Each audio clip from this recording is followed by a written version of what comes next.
Hey everybody, welcome to the Midnight Frightcast, episode number 94. This is your host, the Doctor of Filmonomics, Greg. How are y'all doing? It's been a bit. With me tonight is our Scream Queen. I'm going to catch her while she's drinking a beer. Can we get beer to come out of her nose? Maddie. No, you cannot. Damn it. We have the Doctor of Everything Else, Patrick. Hey, everybody. How's it going? And Josh, it's been so long, I can't remember what you were the doctor of. I'm not. I don't have my doctorate yet. We'd had this conversation the last time you and I podcasted, and we were gonna have this chat about what I could get my doctorate in. Yes. And I just feel like I may not be smart enough to have my doctorate, so I'll just be Josh. No. I got you. Okay. And last but most certainly not least, we have Josh the intern. The intern. I'll take that. There we go. Josh the intern. So we're back after a long hiatus. If you happen to listen to our episode 93, we had a great little welcome back meeting. Just talking what we've been doing, why we haven't been watching movies, and most importantly, why we haven't been doing this, which we don't have any good reasons. Life just got in the way. But we're back. We're trying to get this kick-started again, that Midnight Frightcast that you all know and love. And so we're just going to rock and roll right into it. We came up with a topic. We've been in communication, the four of us. And this topic has kind of surfaced more recently as more and more of these films have been being made. So for tonight's movie, we watched Winnie the Pooh, Blood and Honey, a beloved children's character turned into a behemoth of a slasher killer horror. That was a terrible segue. I apologize. It turned into something. Turned into something, yeah. It might be in the title there. But the topic that we wanted to cover along with this, because there are more movies very similar to this coming out, is children's characters that are becoming... I had the word and I lost it. They're not trademarked anymore. Or they're not copyright. Public domain. Public domain. Thank you. Yeah. They're becoming public domain, and directors are taking these characters and turning them into horror movies. Let's chat about that. Who wants to jump in? Somebody dive in the pool. Real quick, I'm just going to throw out some examples really quick. So over the last, since 2020, I mean, and it goes back further. They did this in the 90s with some films. They did this in the 80s with some films where they've just taken these horror film or these children's characters and put them in horror film situations. So, but just in the last few years, they've made, in 2021, they made a Humpty Dumpty horror film. They've made a Three Blind Mice horror film. I love the looks I'm getting already. They made Gretel and Hansel, which, I mean, that was actually on people's lists in 2020 when that came out. I did watch that as one of my 31 days, and it was purely by accident. I was finishing up one movie and didn't change it and popped into that, and I thought, what the hell, let's watch it. Right. So, and everybody remembers Scary Stories to Tell in the Dark, and where like that wasn't really for kids, and it was for kids, but like there were stories in there that probably were not for kids. You know what I mean? Like it was dark, and they made that into a movie. For me, they kind of ruined it. There's a film they made that I watched for my 31 Days of Horror Films called The Mean One. Has anybody seen the cover for that? Due to licensing reasons, they can't call it The Grinch. So they made a film called The Mean One. He was referred to as The Mean One in the movie, but it's the Grinch. It's the Grinch who started just killing a grown-up Cindy Lou Who because he was angry about Christmas. And it's awful. It's terrible.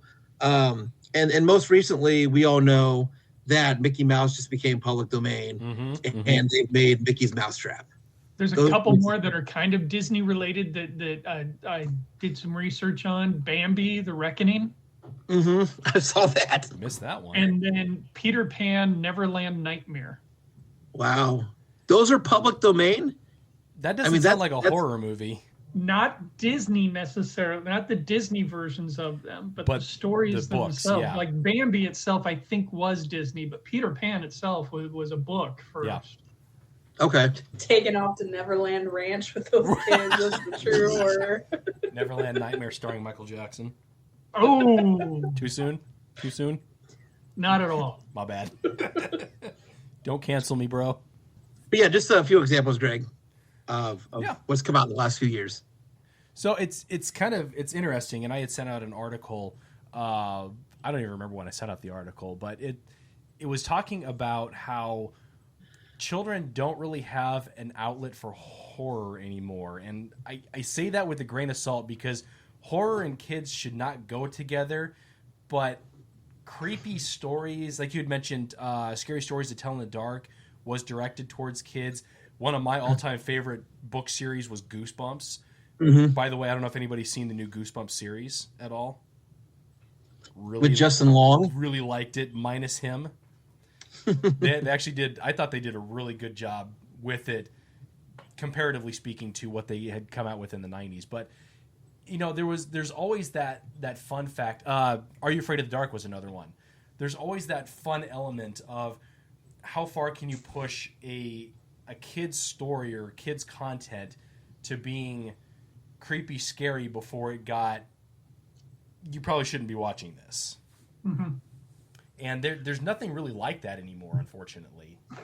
Well, I think probably what's happening is the line between the media kids are consuming and adults are consuming has really like disappeared throughout the last couple decades. So I think it's kind of a waste of money to make a kids focused scary movie when you've got like an 8-year-old that's like, Mom, I want to watch Saw 10. Like, why bother? Like, I feel like that line's just, unfortunately, you know, kids are growing up a lot faster these days. I feel like they're exposed to a lot more. I feel like there's a lot of parents that just don't give a shit what their kids watch, and that's fine. But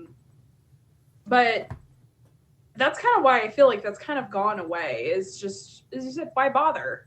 Why bother making a kids horror movie if like the only person that's gonna watch it is like a 4-year-old? It's like Coco Melon, Big Bird Kills Manhattan, whatever, and then there's that. Like, why? I mean, I don't know if you've watched Coco Melon. It's pretty horrific in its own form. I mean, What the hell is Coco I Melon? have no idea. I don't know. don't, Like, I don't. just see like parents like posting about it, and I'm just like, it makes me want to go have a second hysterectomy.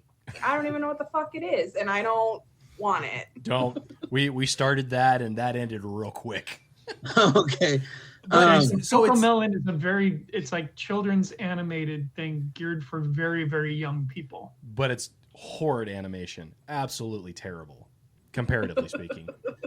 But okay, so yeah, there's that. But now you're starting to see a lot of production studios that won't cross that PG-13 R line for their horror movies. So it's like, make up your mind. Are you trying to bring in kids here, or are you trying to make a horror movie? Like that was the biggest thing in the 90s was there was a definite split of this is a horror movie, it's rated R, it needs to live over here, or we've got some kiddie stuff that is scary, but it's not going to like give you trauma and send you into therapy for 4 years. Well, they're just trying to make horror movies for the common public audience. That's what it is. And I see that. I think that's what's screwing up horror movies now is they're almost so scared that they're not going to make their money back that they're reeling back the content that they could be putting out or the lines that they could be and should be crossing to make a legitimate horror movie because they're more concerned about making their money back in theaters and in the releases. I think the closest we've gotten to those 90s kids, for kids films today is, most recently we got Five Nights at Freddy's, Right. which was PG-13 and awful, but for kids, right? That Yes. kids played that game. It was familiar. They kind of knew what they were kind of walking into. And Spirit Halloween was also PG-13. Kids recognize that because it's what I would call probably the biggest Halloween store in the country, right? I guess. Those are just familiar things that, kids can, be more familiar with and they can watch those. The movies that we're talking about, there's no way, a kid might go on and see Winnie the Pooh and go, "Oh, Mom, it's Winnie the Pooh. I'm going to watch this," and it's not. It's confusing, I guess. I think there's a big separation there because what we're seeing is things that are falling into public domain, and I could probably go to parents who have children that are in that age range where they would be watching, where we would have been watching Winnie the Pooh or Peter Pan or any of this stuff. And you can go to those parents and say, do your kids know who Winnie the Pooh is? And they're like, no fucking way. They have no idea. So these movies are actually geared towards people our generation. Right. They want to take the opportunity to take that childhood memory and twist it, which I fucking love the idea of doing it. So, at some point, are we going to see a Teletubbies horror film? God, I hope so. Teletubbies is a horror film. It is a horror film, yeah. Because it was horror to begin with. But, I mean, even at that, my daughter is 27 years old, and she was the one who watched Teletubbies. So, I mean, at what point do we see something that is actually geared, that is designed for kids, specifically written for ages 10 to 15, that type of thing? Do people do that? Or is that where Ghostbusters falls into that line? Is it going to be that soft horror for that age group? I think that's what it's going to be at this point. And I think Maddie had mentioned it. These kids are growing up way quicker than we ever did, given the amounts of media that they can consume in the day, the access to websites that they have. Like, I never watched the news when I was a kid. I did it when I had to. I barely read the newspaper, but you never knew all of the horrific shit that was going on any sides of the world. These kids can flip open their Facebook and see, oh, hey, Timmy Two-Tone put out his fucking I don't know what, and somebody blew up something and this happened. It's terrible. And I don't know where I was going with that, but how do you capitalize on that age range? And I think I read somewhere that R.L. Stine tried to shoot for between 8 years old and 11 because nobody had really captured that generation of children, and that's what he aimed for. Where do you, or how do you even do that anymore and compete with Facebook and Twitter and TikTok and Snippy Snap or whatever the fuck social media app is out now? I can't even think of a kid's show in the last 15 to 20 years that they can flip into a horror film, that they could take one of those characters and make them, again, I just don't know what children's shows exist in the last 15, 20 years really, but I don't know what characters they could take and flip. I don't think beyond what we had when we were younger, they could take those characters and flip them into a horror villain. I'm sure maybe they can, but I couldn't think of any that they could do it with. The last one that we talked about was waiting for the Sesame Street horror film to come out. I was going to say I'd watch the Count horror movie. Right? Yeah, and Sesame Street's going to be, they're going to keep that out of public domain as long as humanly possible. Yeah. Right. So. Oh yeah. I like this idea, but it's not being executed well, and we'll talk about that later. Not. But yeah, we've got Apple iPhone Generation 1 going on right now. There needs to be some better stuff coming along. The question it also kind of raises, and I know we've had this conversation before too, is because these kind of movies are coming out, is it just another sign that we are running out of ideas? That we're running out of film ideas, horror film ideas, or are people just picking these up for nostalgia reasons, quick cash cow, familiarity, which that word I can't really say, but I tried. My vote is the cash cow. They're so scared that they're not going to make their money back that they're trying to play on existing IP to at least make their money back on the film. I don't know. I think I would jump at the chance if I was given a budget and the opportunity, if I were to take a beloved children's character and just make them the worst possible character for horror possible, I would jump at that chance. Really? Okay. Like it is fun. It's like, yeah, it is fun. It's funny, and it's going to capture people's attention because it is funny. I think Maddie, I think you're hitting on a great point there that we should probably talk about when we're talking about Winnie the Pooh. Because you're absolutely right. It is funny and it should be funny. Okay. Yeah. So I should have thrown satire. this. I should have thrown this out into the group before we started this, and I'll throw it out now. But I think it's something that we should have sat on and thought about. But what Disney character or what children's character would you have taken if you were given $100,000 and made it into a horror film? I was literally just thinking that same thing. And I can't think of anything off the top, which is why I would have been like, this is going to take me a little while to think about it. And I don't want to hold up. I don't want to hold this podcast hostage trying to think of like, oh, which person would I fuck up? Because that's just what I feel like they're doing. Well, there's so many Disney movies that are based on older folklore that is really fucked up. Like if you go back to like the original source material for The Little Mermaid, Hunchback of Notre Dame, any Snow White, anything like that, it's really messed up. It's these most of them are like most of them are these like German fairy tales, and Germans don't give a fuck about you, your kid, or your sensibilities. And so like if you just kind of strip away all the Disney magic from most of these stories, you'll have a horror movie. Right. Like you don't have to reach that far. Yeah, most of the German fairy tales were told to try to keep children in line, to keep them to behave. Cautionary tales. It was to scare the shit out of them. Yeah, like I don't think you'd have to dig that far to make a horror movie out of a lot of these concepts. Really, you don't have to change the base of the story a lot, you know. Hansel and Gretel was a horror movie, for God's sake, you know. Right. For a horror story. Yeah. Right. Yeah, so, I mean, the original Little Mermaid is fucked up. Sleeping Beauty is too.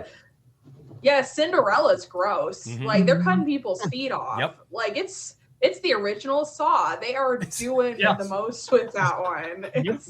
Let's cut their heels off to fit in a shoe. Yeah, if they want it, if all these things start, and I would almost rather see that. If all these things are falling onto public domain, I'd rather them go back to the original instead of trying to come up with some shenanigan that they're doing. Because I just feel like the materials there, it would be easy. You could probably get a good story out of it. So one that I want to throw out here, just because it just popped into my head, the horror movie that I would make based on Disney characters, Toy Story. That could be a lot of fucking fun. Yep. Yeah. Yep. Make a good dirty movie too. They can get what? What I missed? Dirty movie. Gives a whole adult Toy Story. Buzz. Here we come with Woody. Woody, we found a toy in Amy's mom's drawer. We need to save it.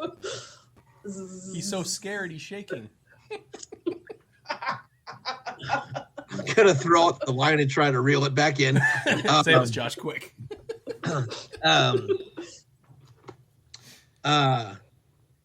Yeah. So I was gonna say something. You all like fucking throwing me off. I had something to go with. Awesome. And now I'm just like adult Toy Story. All right. Shit. Well. So let's jump over into our movie. Oh, real quick. Yeah, that's what. Sorry, Greg. I just thought about it because you. So why do you real quick? Why do you think they're letting these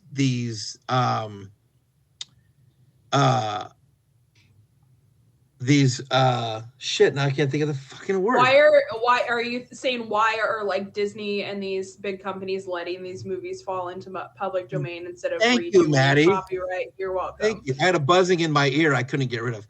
Was it a toy? Stay out of that drawer, Josh. So yeah, why do you think these films or these characters are falling into public or falling out of public or into public domain? Why do you think they're letting them do that? I think they're just not massively profitable or relevant anymore. Yeah. Name one kid that gives a fuck about Mickey. and I think and when you look at Mickey, it's not Mickey in general, it's Steamboat Willie Mickey. Mm-hmm. So I think part of it, and any lawyer can correct me on this, but I think if they haven't actively worked on that character for X amount of time, that's when it falls into public domain. That's why Sesame Street is going to be safe for a while, because they keep using their characters consistently to this day. Right. They haven't done a Bambi movie in fucking decades. Yeah. So I think that's why Bambi itself is falling in. Peter Pan is because the book is in public domain. Right. Yeah. All the lawyers that are listening to our show right now. Every single one of you lawyers who are listening. So all the films that have been made into live action remakes, those are all safe because they've done something with that in the last 20 years or whatever it is, 10 years. Which no one asked for those either. You're not wrong. Nobody did ask for them. Nobody's asked for them. Exactly. But yeah, I'm just curious as to why so many of these things have fallen into public domain, and somebody had to have an idea that the Steamboat Willie character was going to fall out real quick, because they just announced that, and that movie's coming out in like March or April, I think. Yeah. So somebody was already working on that. And it was the same thing with Winnie the Pooh, Blood and Honey, that once that was announced, that movie was announced almost immediately once public domain was declared on it. Right. But so much work into it. It's obviously took its time. They obviously took their time. The costumes were so realistic. Well, since we're talking about it, Greg, bring us into it. Let's jump into our movie, Winnie the Pooh, Blood and Honey. Patrick, do you have the deets? I don't have the deets. My Lord, no. Hold on. Give me a second here. Winnie the Pooh, Blood and Honey, released in 2023. After Christopher Robin abandons them for college, Pooh and Piglet embark on a bloody rampage as they search for a new source of food. IMDb rating, 2.9 out of 10. That's low. Rotten Tomatoes score, audience score 50%, tomato meter 3%. So I need to throw out a disclaimer. With us coming back and doing these, we are going to attempt to try and find movies that are above the 70% mark. I'm not. But won't promise. We can't promise that. There's no guarantee there, but that's one of our goals, is to try to bring decent movies to review here. But I think it's okay to bring in stinkers. No, Maddie's bringing trash. It is, and the only reason we were doing this was because we had a good topic attached to it. Maybe what we could do is review something that's above 70%, and then have a section afterwards. It's like films to avoid. We'll call it the Maddie Smash Cast. That'd be fun. Yeah. The what, Greg? The Maddie Smash Cast. Yeah, no, I'm bringing those twos. I'm bringing those threes. Bring the heat. Bring the heat. The fire. Any more deets, Patrick, on that movie? Beyond the tomato meters? It was made for $100,000. Okay, yeah, thank you. Keep going. Well, it made $5.2 million on a $100,000 budget. So we can all eat that shit. That's whether we like it or not, whether we hate the movie or not. They made quite the pocket change for what they made it for. So what did you say the gross was worldwide? I saw it was 5.2 million. Okay, that rings right. Okay, on the $100,000 budget. On the $100,000 budget, yep. I mean, that's really the only deets I have, and I only wrote that down because it really pissed me off. After watching that movie, after seeing that budget. Worldwide, $5 million. Yeah, 5.2 is not worldwide. Is not great. Winnie the Pooh, Blood and Honey had no theatrical release. Right. Okay. And that was purely off of streaming, which was off of Peacock, which is not a huge streaming site for the world, I would assume. Okay. 5.2 million, I think, is pretty good based off of those. You're absolutely right. 5.2 gross worldwide is not great for a movie. However, on a $100,000 budget with no marketing, that return on investment was amazing. Yeah.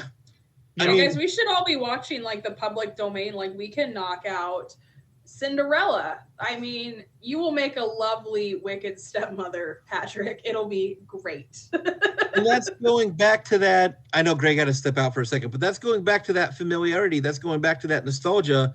That's people going, I recognize the name. And whether it says Blood and Honey behind Winnie the Pooh, people are going to, they're especially horror film fans that are in that age range that recognize that, that character. They're, whether they watched 5 minutes of it or an hour and 24 minutes of it, they're going to click on that shit just to see what's going on. Yeah. Yep. Yeah. Good for the memes. So, said Greg stepped away, so we'll hit him up last. But with that being said, let's jump in. Let's jump in on some thoughts and what we kind of I think the people have an idea of what we thought, but let's tell them anyway. Okay, so the biggest what the fuck with me with this movie is Piglet and Pooh they didn't look like creatures. They looked like grown ass men dressed like Piglet and Pooh, and I was like, is this what they looked like when they were playing with this little boy? These grown ass like playing with this little boy. It was set up at the beginning when they're doing that animated drawn thing. Right. They said that they were crossbreeds. That's gross. That's weird. Gross. But that's how they technically handled them being humanoids. So someone fucked a bear. Right. I'm not saying it's a good answer for it, but they did cover that in the opening sequence. I feel like they could have done that a little bit better then and made them look more like bear and pig people, because just having them look like grown men in overalls was real gross. Everybody watch your mouth, Maddie. Marcy's on the podcast now. I know I have to watch my mouth as well now. Let's talk about that opening sequence though, because that was actually my favorite part of the film. It was mine too. If you watch, the original Winnie the Pooh movies, they open with that kind of animated sequence with the map of the 100-acre woods and where Eeyore and Rabbit and all those live. If you go back, again, they started out with something familiar that people that watched that show or those movies when they were kids, they recognize this. So that they hit you in the face right away with it. And I thought it was a creative way to get into the story with Christopher Robin coming back from college, and he's grown up now and he's got a fiance or he's married. I can't remember which it was. But bringing her back to introduce her to his friends, which I don't know how she wasn't like running for the fucking hills in the beginning of this. Like I'm engaged to a dude that believes in an imaginary bear and an imaginary pig. I gotta get out of this thing, but good for her for sticking with it. I thought that was a great way to get into this, to introduce to those familiar characters, the 100-acre woods that everybody recognizes. But real quick, it turns dark real quick. all the things that Christopher Robin recognizes is not the same anymore. I had a little bit of trouble with the lore, that once Christopher Robin left, their lives went to hell in a handbasket. How did they survive before Christopher Robin came into their lives? Exactly. Like, well, and they're animals. Like, eat shit in the woods. You know what I mean? Like, you're part pig. Go, you will eat anything. People use food to get rid of dead bodies. Like, you're a bear. You're an omnivore. Like, are we to believe that Winnie the Pooh could not find honey without Christopher Robin? He can drive. He can find honey without Christopher Robin. He can drive. Go to the store. Yeah.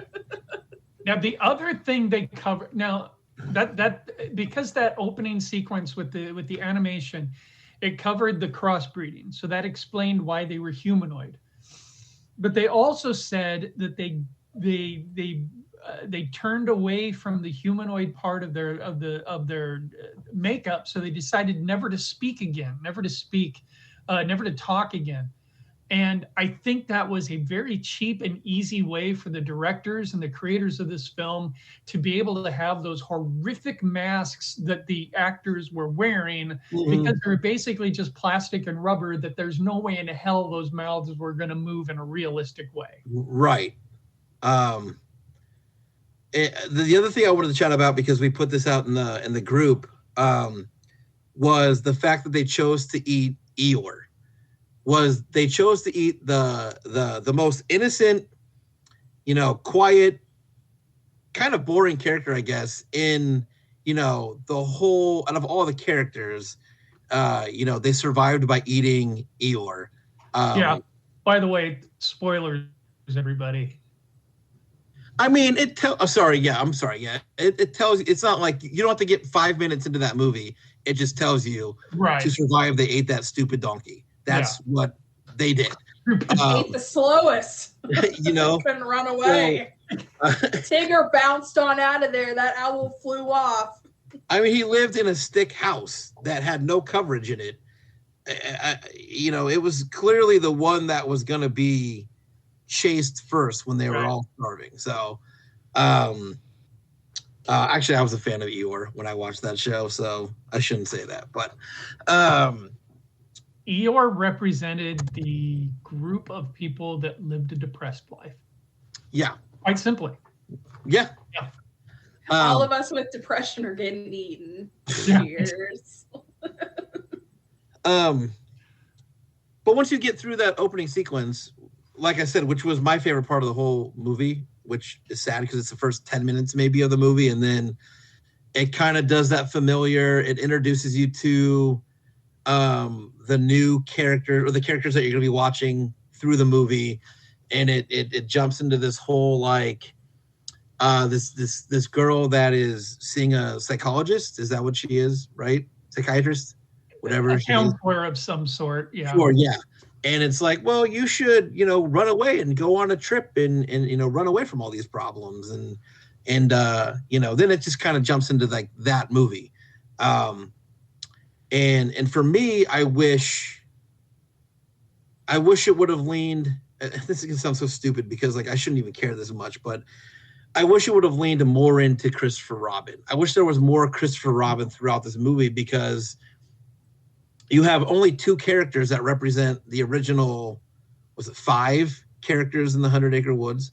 And then, you take Christopher Robin out of that equation also, and it's just Winnie the Pooh by name at that point.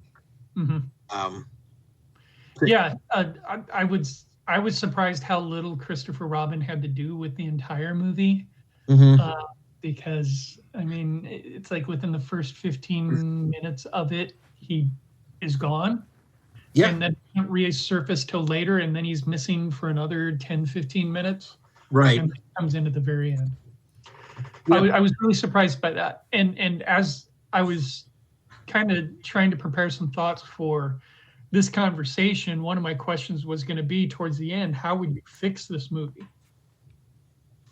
And you touched on it exactly, Josh, was make it about Christopher Robin. Right. And Yeah. it really wasn't. Yeah, You know- I feel like the 5 girls being sent off into like a girls trip, that is so overdone.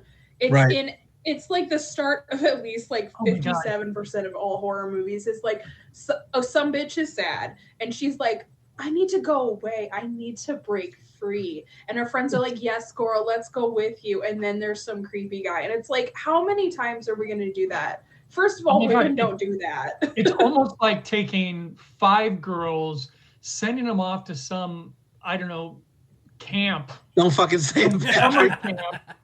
And there was a pig in that one too. Fucking character with a pig face chasing them. Oh my God. And it's like, I'm sorry, like, women anymore, like, all of us are out here watching true crime podcasts. We don't do this shit anymore. We know we're going to get raped and kidnapped. We're not doing this. I would put Pigface 2 up against Winnie the Pooh, Blood and Honey any day of the week.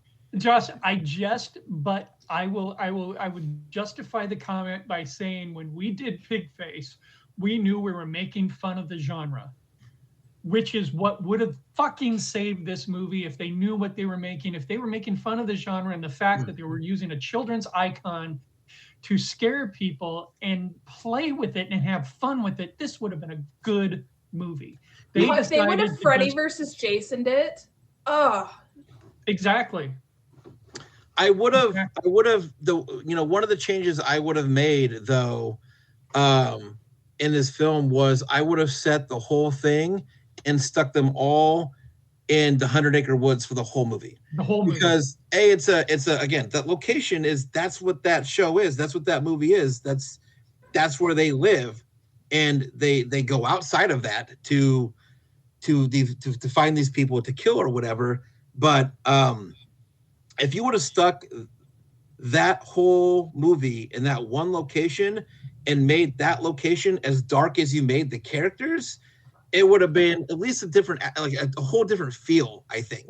Or if you decide to leave the 100 Acres Wood, it's because he's chasing Christopher Robin, because he's tracking him down, because he's doing that. But no, they made no reason to stay in there. And They got back into it at the end of the movie. At the end, where there was the whole, and it showed like some dark scenery at the end of the movie, and when they got back into the 100 Acre Woods. But if it would have been more, tonally like that, I don't think it would have been.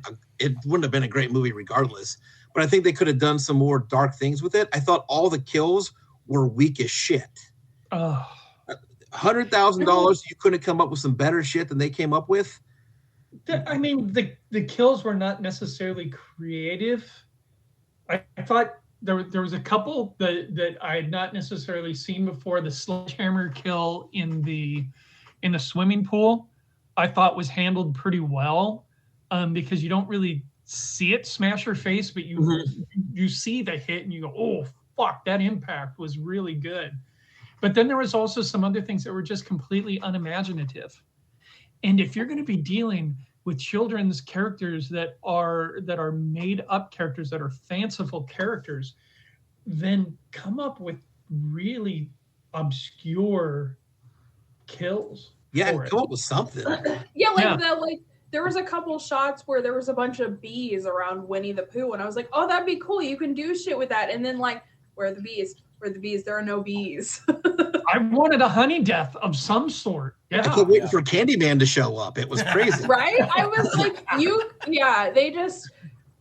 it seems like they took another shitty, D-rated horror movie and just stuck Piglet and Pooh in there. Like there's no attempt to incorporate anything except for the little 10-minute little spiel at the beginning. It was just your typical horror movie. 5 stupid girls in the woods and 2 big dumb guys chasing them. We talked about how, again in the group, we talked about how an hour and 24 minutes just seemed really long for this movie. They probably could have lost 20 minutes and it would have been fine. They probably could have cut it. And I know everybody wants like these run times. Some of these streaming sites require a certain amount of run time, so you got to put the extra fluffy bullshit in there. But there were scenes like that they had in this movie that was just full of useless fucking information that I did not care about at all. There was a scene where they were all sitting around in like this living room talking to this girl about like, oh, that guy shouldn't have stalked you. And that guy who they never, ever came back to, just useless information. There's scenes they could have cut out of this and could have made it 10, 15, 20 minutes shorter. And again, probably wouldn't have made the movie better, but it would have made the movie a little bit more, a little easier to sit through, maybe. Yeah. There's a scene in this movie where the second time you see Christopher Robin and Winnie the Pooh is talking to him, and he's all like, Pooh, why are you doing this? I took care of you. There's a scene in the background where you see Piglet like working out on a like little workout bike, and I was like, what is happening here? They explain it later. The workout bike is to generate power because Pooh jumps on it later. And the lights come up and stuff like that. So Gotcha. they're using it to generate power. So now they're electrical engineers? What the fuck is this movie? I was like, what is that? Why is Piglet working out? I was so And he had confused. time to go back and get his master's in that 5 years that Christopher Robin was gone. Honey and lighting. We got Greg back. Greg, your comment. Everything that I would have said has been said. I definitely felt like Christopher Robin should have had more of a mainstay in this. The trope of the 5 girls going to a cabin in the woods, seen it 4,000 times, don't need to see it again. Yeah. Present company And stop excluded. making them stupid. Yeah. Stop making them stupid. Yeah. It was played out. It was tired. There wasn't anything exciting about it. Honestly, the one piece that I enjoyed about this was the vehicle, the car kill. I think was probably the better one of them. I agree with you. Yeah. But it still wasn't like upper echelon. It was just like, oh, thank God, something interesting to watch, and now we're done. Let's move on. It should have been a little bit more iconic, I feel, for what they did with it. And I'm hoping, knock on whatever, that Mickey's Rat Trap or whatever it's called. Mousetrap learns from Mousetrap, the board game. That'd make for an interesting. Sorry, side note. I feel like they're gonna make a Mickey Mouse Saw. We all know it. Sure. I mean, stick them in Disneyland, and each ride is a different torture device. So here's a question. So they had to have one of two things. It's either a budget decision, or they had to have known they were going to make a second one. So why no Rabbit and why no Tigger in Winnie the Pooh? And who are huge characters. Or Kanga or Roo. Or Kanga or Roo, right, yeah. And they killed off Piglet, so the only character left from the only 2 characters left from this movie is Pooh and Christopher Robin. Right. So they're going to be back, obviously. So are they going to bring those other characters into the next one? I will tell you, if I watch the second one, which I probably will because I want to see what they do with it, if they do not have evil Tigger and evil Eeyore in it, I'm going to throw Eeyore's gone. Eeyore's dead. Eeyore's dead. He was eaten by fucking Piglet and Pooh, and probably Rabbit and Tigger. Okay, they ate I missed him. that one. So Evil Tigger. If Evil Tigger is not in this, all right. Well, guys, did you see? We showed the character designs. They're there. I'm looking ahead to IMDb for Winnie the Pooh Blood and Honey 2. Piglet is listed as a character. flashback. So flashback maybe. Okay. Tigger is going to be a character in the next Mhm. one. Young Winnie the Pooh. Interesting. Owl. I forgot about Owl. Oh, completely. shit, yeah. But I do not. Oh, Bunny Robin. Maybe that's just a. I don't know what that is. Christopher Robin. But those characters are listed. I saw a character design, I swear, for Tigger and Rabbit. Yeah, they do have character designs in their photos on IMDb. Which are wicked, by the way. I feel like now they're shoving all those characters in. They're like, okay, we may not get a third, so let's get all the Winnie the Pooh characters in here. So we did it. How are they going to explain why they were gone in the first one?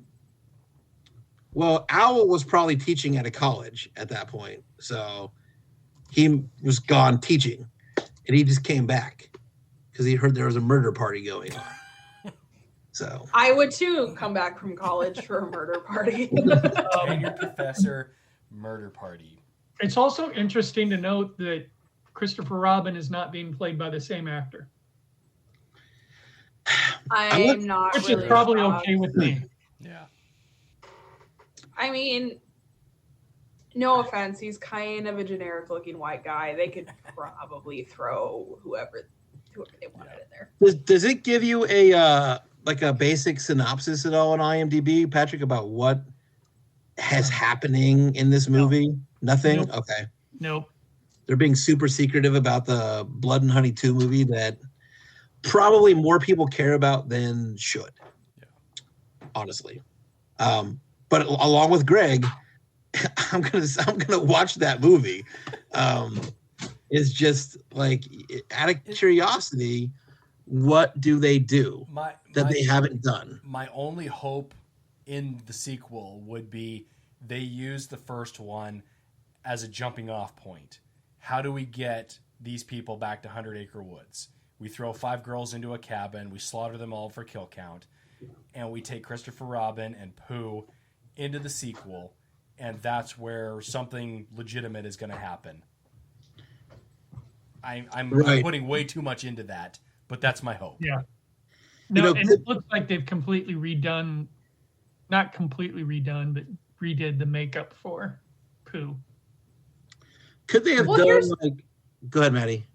I was thinking, here's the thing with all of these that I am afraid is going to happen with all of these public domain coming back into the people being used. I feel like everybody is going to just rush to try to get these out before someone else does it, and we're going to all just have movies like this that are that aren't doing everything they could. They're not being creative with the stories. They're just like sticking these characters in. Yeah, they're just like sticking these characters in generic forms because we want to be the first one. Because like if somebody else comes out with Winnie the Pooh horror, like no one's gonna be interested. It's gonna be done. Unless it's done better. Yeah, but like you still don't get the same like. No, I get that, but I said that's the only way you're gonna make a name for it is you got to do it better than what's already come out. You know, could they on those creatures? First of all, creature effects. You could do. You know, they've done way better creature effects just in movies and just in general that they could have done in this. Could they have done CG for creature effects? Could they have done something like they did with Banana Splits for creature effects? Could they have done something like they did like for Five Nights at Freddy's for creature effects? Could they have done? I mean, what else could they have done? Right. When you say Banana Splits and Five Nights at Freddy's, are you talking about like over the top? Okay, they're more like animatronic. Oh, okay, I see what you mean. But like, you know what I mean? For the budget they had, there's no way they could have done CG. Yeah, I don't know. Yeah. Not good CG. You'd have like Shark and Saw Women's Prison Massacre CG and that shit. I forgot about that one. Just but so I think they really tried to cover their asses with the way they opened the thing by saying that they gave up speaking English or speaking at all, just to justify the fact that their faces don't move at all. Right. In the character creation itself. It does look like in the next movie, with the makeup and the character creation for that, it looks like they've got at least moving mandibles on it. They look like they got it a little bit more right with the rabbit and the Tigger creature effects. They look a little bit more rugged. They're definitely they're dirty. They don't look so clean. Like Winnie the Pooh looks so clean and just so it looked like the little like the Lego heads that you put on like the Lego people. It looked like that. And again, I don't know how far $100,000 goes because I have never had that for a movie, but like I can imagine that they could have leaned more into like where else did those effects go or where else did that money go if it didn't go to effects? In all honesty, set decoration. They had a cabin. But there Throw they a rock did. But into the fucking cabin. what about The the first- the the fortress 100 that they Acre had? Wood had a certain amount of stuff built for it. Right. Yeah, it's true. True. I mean, that's the only place that looked like there was any budget. Right. Not the big name actresses and actors we saw in this thing. Yeah, who was the I mean, lead? For what we saw, 100,000 sounds about right. Yeah, I agree. For what we saw. Although didn't Saw have a super tiny budget and they did good? They had a really Don't tiny start budget. with me. But, Yeah, don't start with me, Patrick or whoever is the Saw hater. Don't start with no, me. I think Saw itself, with all of its flaws, and there are hundreds of flaws in that movie, I think for the budget they had, they did a really good job. But you also have to realize that it was three, possibly a couple more with the detectives, but it was really small cast and pretty much one location. Yeah, basically it was one location. very confined. But they could have done that same thing with Winnie the Pooh. They could have had those, 5, 6, 7, 8 actors, which is basically, I think, what Saw kind of came out to be, with about 5 to 10 actors, and kept it in the 100 Acre Woods, one location, and because they'd already built it anyway, so why not use it more than they already did? And they could have kept it probably within that range and had better effects than they did. But yeah, what do I know? I make $4 films and they, go directly to YouTube. This guy made $100,000 or $5.2 million on a $100,000 film, so he did something. He better be putting that money back in the next movie. I'm sure they are. I'm sure they have to if they're gonna try to top what they've already done. I'm sure they have to. So, Do we want to rate, or do we just want to let this one float quietly into the night? I think we get 100% rate. 100% rate. I don't remember what our rating scales were, so if we just want to do an overall. 1 to 10? 1 to 10? Yeah, because we used to do that scare scale and all that other. We had 3 different things. Yeah, the I can't remember gore what they score were. and fear factor or something. Yeah, let's just do an This overall. is the overall. 1 out of 10. 1's the worst. 10's the best. Why does it get a 1? I'll give it a 2. It's bad, and as I said, they just dropped 2 characters in another bad slasher film, but for the potential, I'll give it 2. And are you looking forward to the sequel, Maddie? I'm not watching that, and if we have to watch it on this damn cast, just remember everything going forward is in person. Maddie's coming armed to our next cast. I am. I had to pay $3 to stream this movie. I'm going to beat it out of one of you. I'll get you back on that one, Maddie. Yeah, I would have gone like 3.5. I would have gone a little higher. I don't remember what the ratings were on IMDb. I don't care that much, but I would have gone 3.5 for this. Again, with all the problems that we just chatted about, it was, I think, worth that much. So, just me. I'm probably good with 3.5, maybe 4. I'm going to give them credit where credit is due, in the sense that they took the chance with this movie. They really took a chance.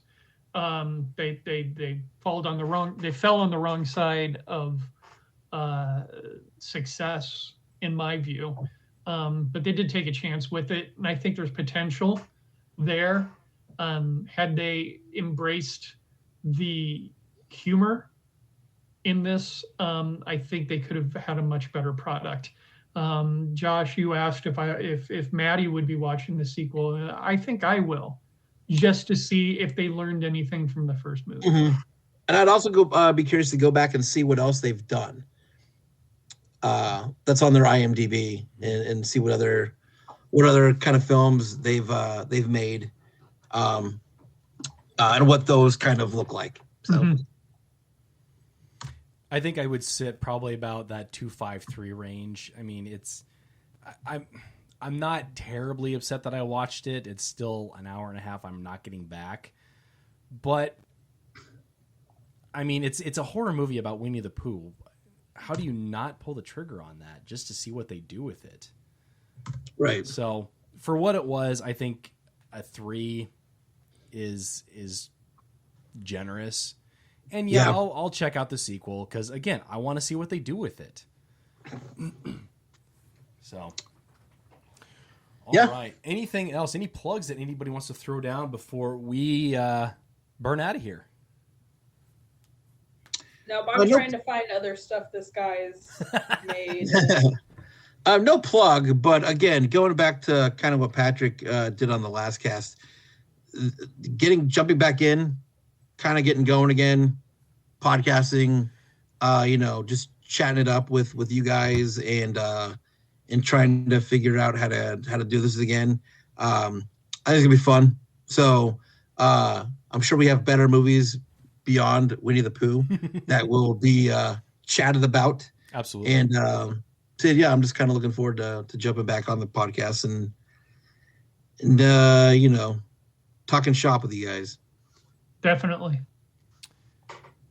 I'll throw out a quick plug here. September 27, 28, and 29. If you are looking for something to do and are in the Lincoln/Omaha/Seward area, the 4th annual Flatwater Film Festival will be taking place at the historic Rivoli Theater, Seward, Nebraska.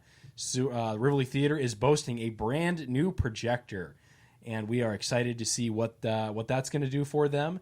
And we are excited to see what films are coming in for the 4th installment of the Flatwater Film Festival. If you are a filmmaker, get your films to us if it is affiliated with Nebraska. Flatwater Film Festival, check us out on Film Freeway. That's a lot of F's. And we'll go from there. So yeah, Flatwater Film Festival, September 27, 28, and 29.